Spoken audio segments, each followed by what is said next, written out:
പ്രിയപ്പെട്ട കരുണാമയനായ യേശുദേവന്റെ മുന്നിൽ മുട്ടിപ്പായി നിന്ന് പ്രവർത്തനം നടത്തിയിട്ട് ഈ രാജ്യത്തിന്റെ സ്വാതന്ത്ര്യ പോരാട്ടത്തിന്റെ മുൻപന്തിയിലേക്ക് കടന്നു വന്നതായ അക്കാമച്ചെറിയാനെ മറക്കാൻ നമുക്ക് പറ്റുമോ?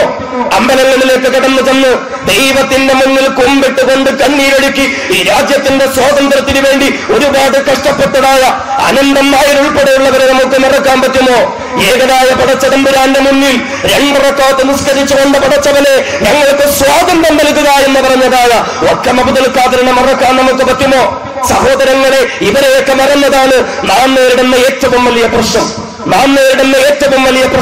വക്കം അബ്ദുൽ ഖാദർ എന്ന മുസൽമാനായ തൗഹീദിന്റെ ശബ്ദമായിരുന്ന വക്കം അബ്ദുൽ ഖാദറിനെ ഒളിവിൽ താമസിക്കുന്നതിൽ അദ്ദേഹത്തെ പിടികൂട്ടിയിട്ട് ബ്രിട്ടീഷ് ഈസ്റ്റ് ഇന്ത്യ കമ്പനി അദ്ദേഹത്തിന് വധശിക്ഷ വിധിച്ചിട്ട് മദ്രാസ് ഹൈക്കോടതിയുടെ നടുമുറ്റത്ത് അദ്ദേഹത്തെ തൂക്കിക്കൊല്ലുവാൻ കൂടിയിരിക്കുന്ന ആയിരക്കണക്കിന് മനുഷ്യ മക്കളുടെ മുന്നിൽ അദ്ദേഹത്തെ ഒന്നു ചേർത്തപ്പോൾ അങ്ങനെ അദ്ദേഹത്തെ കൊണ്ടുവന്നു കൈകൾ പിന്നിലേക്ക് കൂട്ടിക്കെട്ടി അദ്ദേഹത്തിന്റെ തലയിലേക്ക് കറുത്ത തുണിയിട്ടു കഴുമരത്തിലേറ്റി നിർത്തി കഴുത്തിലേക്ക് പരുവരുത്തതായ കട്ടിയുള്ളതായ കയറിട്ട് വലിച്ചു മുറുക്കി നിമിഷങ്ങൾ കൂടി മാത്രം കലിമത്ത് തൗഹീദ് ഉറക്കെ ഉച്ചരിച്ചുകൊണ്ട് ഈ രാജ്യത്തിന്റെ സ്വാതന്ത്ര്യത്തിന് വേണ്ടി ഷഹാദത്ത് വരിക്കാൻ തയ്യാറായി നിൽക്കുന്ന വക്കം അബ്ദുൽ ഖാദർ ഉടൻ തന്നെ ബ്രിട്ടീഷ് മേധാവികൾ അദ്ദേഹത്തിന്റെ തലയിൽ നിന്നും കയറൂരി മാറ്റുകയാണ്.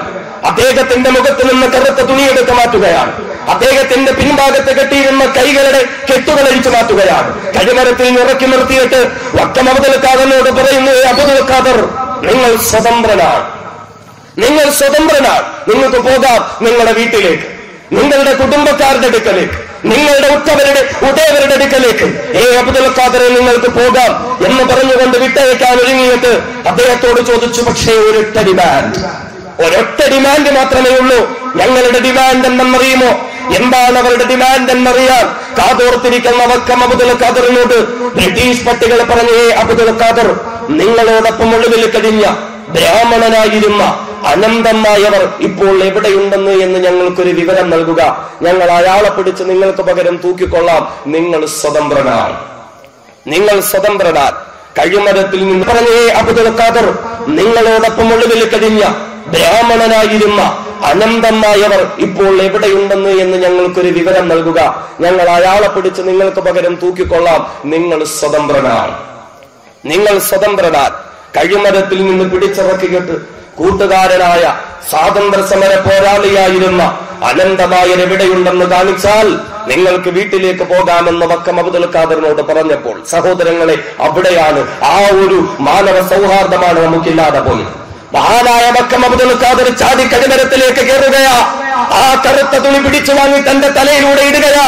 എന്നിട്ട് ആ കയറിനുള്ളിലേക്ക് തന്റെ കഴുത്ത് കയറ്റി മുറുക്കിയിട്ട് പറഞ്ഞു, ബ്രിട്ടീഷ് പട്ടികളെ എന്നെ തൂക്കിക്കൊന്നുകൊള്ളുക, 100 വട്ടം ഈ കടുമരത്തിൽ നിന്ന് നിന്നെ തൂക്കിക്കൊന്നുകൊള്ളുക, 100 വട്ടം ഈ കടുമരത്തിൽ നിന്ന് നിങ്ങൾ എന്നെ താടിയിറക്കിയിട്ട് എന്റെ വീട്ടുകാരോടൊപ്പം പോകാനും പറഞ്ഞിട്ട് എന്റെ പ്രിയപ്പെട്ട സുഹൃത്തായ ഈ രാജ്യത്തിന്റെ സ്വാതന്ത്ര്യത്തിന് വേണ്ടി എന്നോടൊപ്പം ചേർന്ന് കഷ്ടപ്പെട്ടതായ ബ്രാഹ്മണനായ അനന്തമായരെ കൂട്ടിക്കൊടുത്തുകൊണ്ട് എനിക്ക് സ്വാതന്ത്ര്യം തരാൻ നിങ്ങൾക്ക് അവകാശം നൽകിയാലില്ല.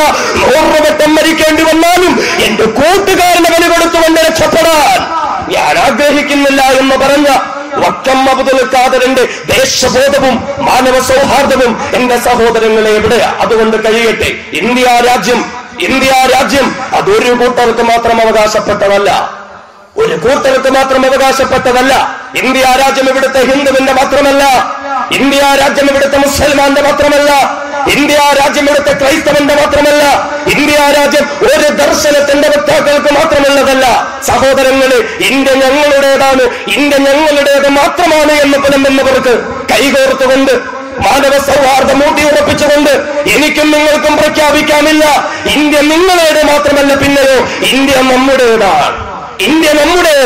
ആ നമ്മുടേതായ ഇന്ത്യ രാജ്യത്ത് സ്വാതന്ത്ര്യത്തോടെ സമാധാനത്തോടുകൂടി ജീവിക്കാൻ എന്റെ പ്രിയപ്പെട്ട സഹോദരങ്ങളെ നമുക്ക് പ്രയത്നിക്കാം, നമുക്ക് പ്രവർത്തിക്കാം, നമുക്ക് പ്രാർത്ഥിക്കാം എന്ന് മാത്രമല്ല, ഈ സ്വാതന്ത്ര്യ ദിനത്തിന്റെ നിമിഷങ്ങളിൽ പോലും ലോകത്തിന്റെ നാനാഭാഗങ്ങളിൽ സ്വസ്ഥമായൊന്ന് ജീവിക്കാൻ അവകാശമില്ലാതെ കഷ്ടപ്പെടുന്ന നമ്മുടെ സഹോദരങ്ങളെ